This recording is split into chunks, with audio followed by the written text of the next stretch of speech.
Shares in the beleaguered oil giant BP are up again today. The cap on the Gulf of Mexico well is still holding, and BP says that it has sold enough assets to pay for the clean-up. The British Prime Minister even fought their corner in a visit to the White House. The leak still has to be sealed permanently, though. The clean-up task remains a huge one, and the court case and inquiries have yet to start.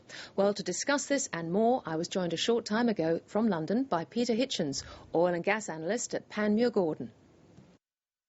Peter Hitchens, welcome to Lateline Business. Good evening. How do you assess BP as an investment right now? I've still got a buy recommendation. I think the market has overreacted on the downside given the uncertainties, and as the uncertainties are cleared up and BP gets the well under control, the shares should rally.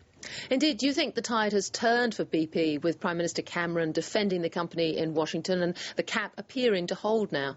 I think so. I think politically everything seems to be cleared up with BP putting money into the escrow account, and BP now at last seem to get this well under control and looks very close to actually killing it off permanently. What will happen with management at BP? I noticed reports in the newspapers that Tony Hayward might step down, and then other reports of a denial by the company. I think there's a lot of fundamental support for Tony Hayward. He joined after John Brown.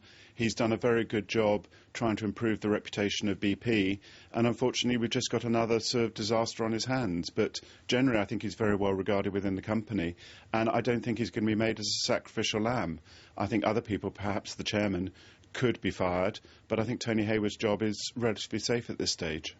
We all hear that BP is a very big company, but is there a bigger problem that the global brand might be damaged? I'm thinking in particular of the lobbying for the Libyan oil and the Lockerbie incident and sensitivities in America.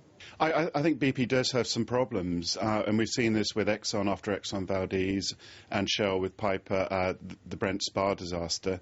BP is going to suffer in the short term, but I think gradually people will come back to the brand as BP sort of puts a lot of effort into marketing. And do you think that green halo sun will remain?